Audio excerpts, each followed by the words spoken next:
मग शड्डू ठोकून वगैरे तुला संपवतो असं नाही.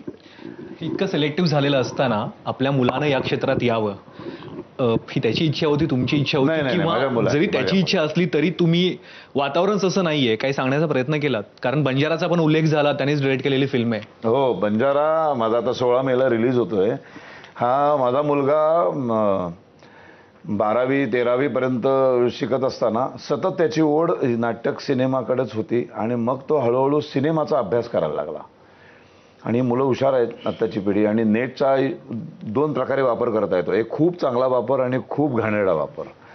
तर खूप चांगला वापर सुदैवाने त्यांनी केला आणि जगाचा सिनेमा त्यांनी पाहिला. जगातल्या सिनेमा जगातले सगळे ऑस्कर विनर जेवढे फिल्म्स आहेत तो बघत होता, त्या सगळ्याचा अभ्यास करत होता. नंतर 4-5 वर्ष त्यांनी उमेदवारी केली, असिस्टंट डिरेक्टर म्हणून कामं केली. अगदी कपड्याला नटांच्या इस्त्री मारण्यापासून त्यांनी सगळं केलं.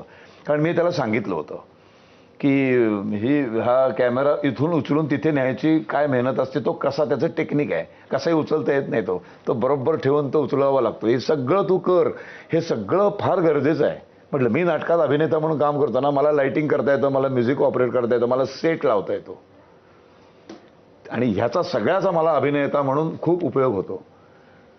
त्यामुळे हे सगळं कर. त्यांनी 4-5 वर्ष उमेदवारी केली आणि मग एक सिनेमा लिहिला. त्याने आता 5 सिनेमे एकूण लिहिलेत. स्नेह पोंक्षे त्याचं नाव. तर ते लिहिलेत आणि त्यातला पहिला सिनेमा बंजारा. आता बंजारा म्हणून या माध्यमातून मी सगळ्यांना सांगतो, बंजारा समाजाचा याचा काही संबंध नाही. हल्ली म्हणजे ना एक भीतीच वाटते चायला कशावर काय राडे सुरू होतील. बंजारा म्हणजे आपण सतत भटकत असतो बघा, सतत भटकणाऱ्याला बंजारे म्हणतात.